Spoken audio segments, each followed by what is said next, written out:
मित्रांनो, केमिकल कोऑर्डिनेशनच्या शेवटच्या टप्प्यामध्ये आपण आलेलो आहोत. यामध्ये शेवटचं एक राहिलेलं जे बीट आहे, mechanism of hormone action. Hormone तयार झाल्याच्या नंतर त्या ठिकाणी जेव्हा ते विशिष्ट ऑर्गनवर ऍक्ट होतं, तेव्हा त्या हार्मोनच्या ऍक्शनचा त्या टार्गेट ऑर्गन सोबत जो मेकॅनिझम आहे, तो अतिशय सोपा मेकॅनिझम थोडक्यामध्ये या ठिकाणी आपण पाहणार आहोत. सगळ्यात अगोदर आपल्याला हे समजून घेतलं पाहिजे की हार्मोन हे एका ठिकाणी तयार होतात आणि त्यांचा इफेक्ट मात्र दुसऱ्या ठिकाणी पाहायला मिळतो. That means hormones are produced at one place, but their effect is seen on another place. कारण आपल्याला माहिती आहे की एंडोक्राइन ग्लँड्स हार्मोन तयार करतात आणि एंडोक्राइन ग्लँड कडे डक्ट नाहीयेत कुठल्याही प्रकारचं, ते वाहून येण्यासाठी पाईप किंवा ट्यूब नाहीये. म्हणजे एंडोक्राइन ग्लँड मध्ये तयार झालेले जे हार्मोन आहेत ते डायरेक्ट ब्लड मध्ये रिलीज होतात आणि ब्लड पूर्ण बॉडीमध्ये सर्क्युलेट होतं, तेव्हा ते हार्मोन कॅरी करतं आणि मग ब्लड सर्क्युलेट होत असताना त्या हार्मोनचा इफेक्ट ज्या ऑर्गनवर व्हायला पाहिजे तिथपर्यंत ब्लडच्या माध्यमातून ते हार्मोन पोहोचतं. आणि ज्या ऑर्गनसाठी ते हार्मोन तयार झालेलं आहे त्या ऑर्गनला टार्गेट ऑर्गन असं म्हणतात. त्या ऑर्गनला टार्गेट ऑर्गन असं म्हणतात, ज्यासाठी ते हार्मोन तयार झालेलं आहे. मित्रांनो, मी काही उदाहरणं देतो. पिट्युटरी ग्लँड आपण डिटेलमध्ये पाहिले. पिट्युटरी ग्लँड ही ब्रेनच्या बेसला आहे. ब्रेनच्या बेसला ती वेगवेगळ्या प्रकारचे हार्मोन तयार करते. त्यामध्ये for example thyroid stimulating hormone TSH नावाचा हार्मोन पिट्युटरी ग्लँड तयार करते, ब्रेनच्या बेसला असलेली. पण ते हार्मोन कोणासाठी आहे? नावावरूनच लक्षात येतं, थायरॉइड स्टिम्युलेटिंग हार्मोन. म्हणजे त्या हार्मोनचं फंक्शन हे थायरॉइड ग्लँडवर अटॅक करणं हे आहे. थायरॉइड ग्लँड साठी ते हार्मोन तयार झालेलं आहे, पण ते झालं तयार पिट्युटरी ग्लँडनं ब्रेनच्या बेसला तयार केलं. पण त्याचा इफेक्ट कुठं पाहायला मिळेल? थायरॉइड ग्लँडवर पाहायला मिळेल. म्हणजेच थायरॉइड ग्लँड जी नेक रिजन मध्ये आहे, गळ्यामध्ये आहे. म्हणजेच थायरॉइड ग्लँड हा टार्गेट ऑर्गन आहे त्या हार्मोनचा. कोणत्या हार्मोनचा? TSH, जे पिट्युटरी ग्लँडनं तयार केलेलं आहे. दुसरं उदाहरण ऍड्रिनोकॉर्टिकोट्रॉपिक हार्मोन, शॉर्ट फॉर्म मध्ये त्याला आपण ACTH असं म्हणतो. ACTH हे पण पिट्युटरी ग्लँड तयार करते. त्याचा परिणाम हा ऍड्रेनल ग्लँडवर होतो आणि ऍड्रेनल ग्लँड असतात पोटामध्ये, किडनीच्या डोक्यावर. म्हणजे ऍड्रेनल ग्लँड हे टार्गेट ऑर्गन आहे कोणाचा? ACTH या हार्मोनचा. म्हणजे हार्मोन एका ठिकाणी तयार होतात, पण त्यांचे परिणाम हे वेगवेगळ्या ठिकाणी पाहायला मिळतात. म्हणजे थायरॉइड ग्लँड, ऍड्रेनल ग्लँड याच्यासाठी ते तयार झाले ब्रेनच्या बेसला तयार झाले, पण ते नेक पर्यंत पोहोचले, थायरॉइड ग्लँडला स्टिम्युलेट केलं, TSH. ACTH ब्रेनच्या बेसला पिट्युटरी ग्लँडनं तयार केलेला आहे, पण त्याचा परिणाम हा ऍड्रेनल ग्लँडवर, ऍब्डोमिनल रिजन मध्ये किडनीच्या डोक्यावर असलेल्या ऍड्रेनल ग्लँडवर त्याचा परिणाम होतो. तसंच गोनॅडोट्रॉपिक हार्मोन्स आहेत, पिट्युटरी ग्लँडच तयार करते, पण त्याचा परिणाम हा गोनॅड्सवर म्हणजे टेस्टिस आणि ओव्हरीवर होतो. म्हणजेच थोडक्यामध्ये Hormones are produced at one place, but their effect is seen on another place. एका ठिकाणी तयार होतात, परिणाम दुसऱ्या ठिकाणी पाहायला मिळतो. ज्या ऑर्गनवर ते अटॅक करतात, म्हणजे आपण उदाहरण पाहिलं थायरॉइड ग्लँड, ऍड्रेनल ग्लँड आणि गोनॅड्स म्हणजे टेस्टिस आणि ओव्हरी, हे सगळे टार्गेट ऑर्गन आहेत.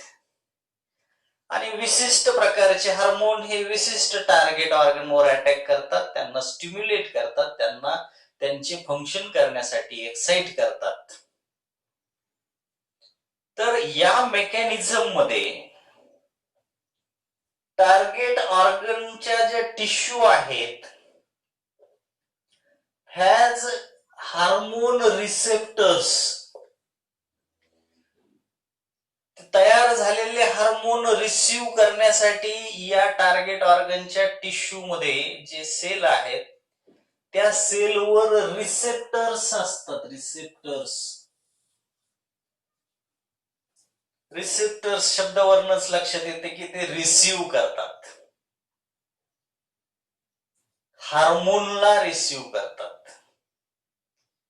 म्हणजे टार्गेट ऑर्गन मध्ये ज्या सेल आहेत त्या सेलकडे ते हार्मोन घेण्यासाठी रिसेप्टर्स असतात. अगदी सोपं आहे. रिसेप्टर्स कुठं आहेत? सेलच्या सेल मेम्ब्रेनवर ते असतात. सेल मेम्ब्रेन, आणि त्यालाच नाव दिलेलं आहे membrane bound receptors. Target organ, त्या टार्गेट ऑर्गन मध्ये जे सेल आहेत त्या सेलचं बाहेरचं लेयर म्हणजे सेल मेम्ब्रेन, या सेल मेम्ब्रेनवर ते रिसेप्टर आहेत. समजा हा टार्गेट ऑर्गनचा सेल आहे. सेल म्हटलं की हे बाहेरचं जे लेयर आहे हे असेल सेल मेम्ब्रेन, आणि आतमध्ये हा न्यूक्लियस, बाकी असेल सायटोप्लाझम, आणि त्यामध्ये वेगवेगळे सेल ऑर्गॅनेल. सेलचं स्ट्रक्चर तुम्हाला माहिती आहे. कुठलाही सेल म्हटलं की बाहेर सेल मेम्ब्रेन, आतमध्ये न्यूक्लियस, बाजूला सायटोप्लाझम, त्याच्यामध्ये वेगवेगळे सेल ऑर्गॅनेल्स. आता हे हार्मोन रिसेप्टर कुठे आहेत? सेल मेम्ब्रेनवर. हे सेलचं मेम्ब्रेन आहे. या मेम्ब्रेनवर 1, 2, 3 आपण रिसेप्टर दाखवलेले आहेत, आणि याच रिसेप्टरला म्हणायचं membrane bound receptor. Membrane bound receptor, ते मेम्ब्रेनला बाउंड करतात. हार्मोन आला की त्याला रिसीव्ह करतात आणि मेम्ब्रेनला बाउंड करतात. बाउंड म्हणजे बांधून टाकणे. आणि एकदा तो हार्मोन आला आणि त्या रिसेप्टरनं, सेल मेम्ब्रेनवर असलेल्या रिसेप्टरनं त्याला रिसीव्ह केलं की मग ते सेकंड मेसेंजर जनरेट करतात. सेकंड मेसेंजर म्हणजे प्रक्रिया, मेकॅनिझमची प्रक्रिया चालू होते. एक मेसेंजर तयार करतात, आणि मेसेंजर तयार झाला की मग तो मेसेंजर काय करतो? सेल्युलार मेटाबॉलिझम घडवून आणतो. कारण हार्मोनचं फंक्शनच ते आहे की त्या सेलमध्ये सेल्युलार मेटाबॉलिझम घडवून आणणे. हे झालं सेल मेम्ब्रेनच्या बाबतीत. टार्गेट ऑर्गन मध्ये जे सेल आहेत त्या सेलच्या बाहेरच्या लेअरवर, आउटरमोस्ट लेअरवर, सेल मेम्ब्रेनवर रिसेप्टर असणे. पण मित्रांनो, काही रिसेप्टर हे न्यूक्लियसवर पण आहेत, म्हणजे सेलच्या आतमध्ये रिसेप्टर आहेत. म्हणजे हे हार्मोन काय करतं? त्या सेल मेम्ब्रेनला क्रॉस करून आतमध्ये जातं आणि न्यूक्लियसचे जे रिसेप्टर आहेत त्यांच्या संपर्कात येतं. म्हणजे ते रिसेप्टर त्या हार्मोनला रिसीव्ह करतात, ऍब्झॉर्ब करतात, त्याला अटॅच करून घेतात. म्हणजे दोन प्रकारचे रिसेप्टर, काही सेलच्या मेम्ब्रेनवर असतात आणि काही न्यूक्लियसवर आतमध्ये असतात. हे जे आहेत हे बाहेर आहेत, हे सेलच्या मेम्ब्रेनवर आहेत. 1, 2, 3 आपण दाखवलेले, म्हणून याला मेम्ब्रेन बाउंड रिसेप्टर म्हटलंय. पण काही रिसेप्टर हे आतमध्ये इथं न्यूक्लियसवर आहेत. न्यूक्लियसवर इथं पण आपण 1, 2, 3 हे दाखवलेत. याला म्हणायचं इंटरसेल्युलर रिसेप्टर. कुठं आहेत ते? न्यूक्लियसवर आहेत. आतमध्ये न्यूक्लियसवर आहेत intercellular receptor. when hormone interact with the intercellular receptor,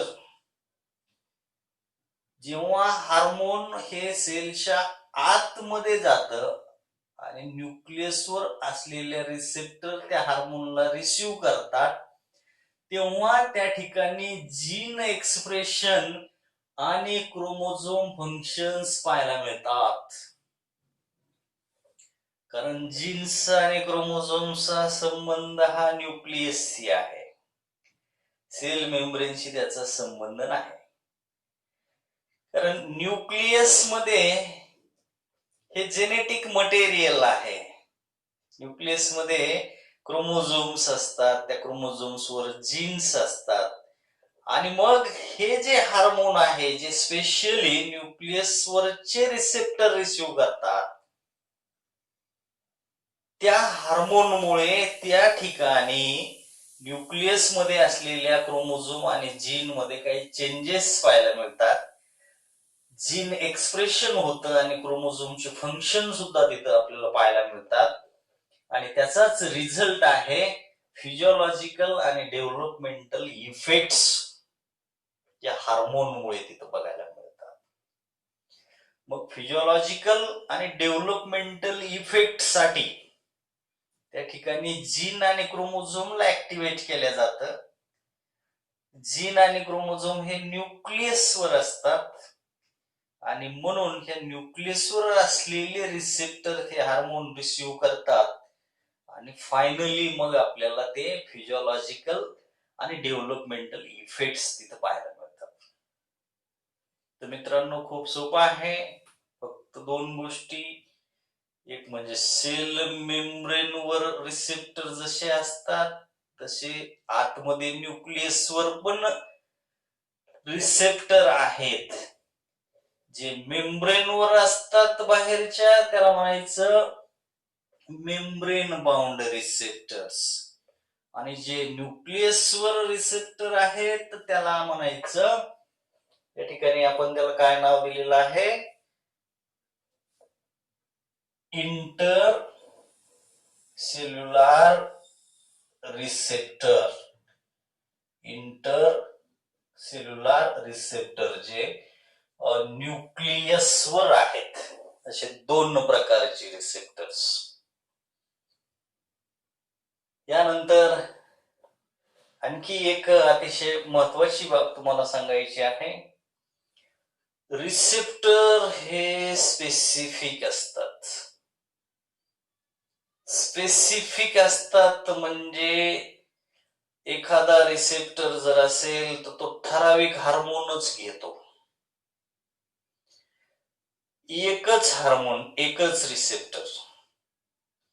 असं होत नाही की एकच रिसेप्टर आहे आणि तो 2-3 प्रकारच्या हार्मोनला रिसीव्ह करतोय, म्हणून त्याला स्पेसिफिक म्हटलेलं आहे. रिसेप्टर हे स्पेसिफिक असतात. फॉर एक्झाम्पल, एक रिसेप्टर आहे ज्याला ए नाव देऊ आपण. या रिसेप्टरला ए नाव दिलं आणि त्याच्या संपर्कामध्ये 3 हार्मोन आले, ए, बी आणि सी. हे 3 हार्मोन या ए रिसेप्टरच्या संपर्कात आले तर हा रिसेप्टर जो आहे तो फक्त ए नावाचंच हार्मोन घेईल. ए म्हणजे ते त्याचं ठरलेलं आहे, तो फक्त एच रिसीव्ह करेल. बी आणि सी जरी तिथं आले तरी हा रिसेप्टर त्यांना घेणार नाही, कारण तो रिसेप्टर त्या हार्मोनसाठी नाही. तिथं जर बी रिसेप्टर असेल तर तो फक्त बी लाच घेईल. बी हार्मोनच बी रिसेप्टर घेईल. सी रिसेप्टर हा फक्त सी नावाचं हार्मोन घेईल. आणि समजा तिथं जर डी आलं, त्याचा रिसेप्टर इथं नाहीये, ए बी सी त्याच्याकडे बघणार नाहीत, त्याला स्वीकारणार नाहीत, त्याला रिसीव्ह करणार नाहीत, कारण ते त्यांचं काम नाही. कामं वाटून दिलेली आहेत, त्या रिसेप्टर तेच हार्मोन रिसीव्ह करतात, दुसरं हार्मोन कधीही रिसीव्ह करत नाही.